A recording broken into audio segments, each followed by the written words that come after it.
In 2024, the NFL saw a 55% spike in taunting penalties compared to the previous season, prompting a league-wide reassessment of unsportsmanlike conduct enforcement. That surge, coupled with a 133% rise in unsportsmanlike gestures, led the competition committee to designate taunting as a point of emphasis for 2025. The policy shift signaled that referees would crack down more uniformly on any conduct deemed provocative. By targeting the root causes of heated on-field confrontations, the NFL aimed to reinforce its commitment to sportsmanship. The updated rulebook now explicitly bans violent gestures, including throat slashes, simulating the firing or brandishing of a gun, and the so-called nose wipe celebration. It also outlaws any acts that are sexually suggestive or offensive, closing loopholes that previously allowed borderline displays to go unflagged. By laying out specific prohibited behaviors, the league provided clearer guidance for officials and players alike. This level of detail represents the most far-reaching taunting definition in years.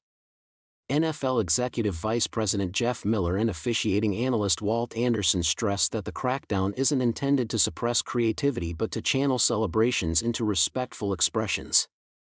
Anderson noted that players still have plenty of ways to revel in big plays, so long as they avoid crossing the newly defined lines. The league maintained that its primary objective is to prevent escalation between opponents rather than to sanitize the entertainment factor. To that end, officials received targeted training to ensure consistency under the new emphasis. Critics, however, argue the stricter enforcement veers into overzealous officiating and punishes harmless exuberance. Fans have voiced concern that minor or subjective infractions could be flagged as taunting, stripping players of their personalities and spontaneity.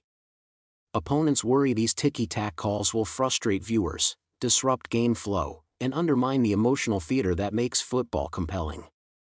This backlash underscores a cultural clash between preserving decorum and celebrating the raw passion at the heart of the sport. As the season unfolds, the taunting crackdown highlights a broader challenge in professional sports, balancing professional standards with the unfiltered emotion that fuels fandom. Ongoing dialogue among the league, players, and fans may be necessary to fine-tune the guidelines. Ultimately, the policy's success will depend on the officials' ability to distinguish genuine misconduct from the spontaneous celebrations that ignite stadiums.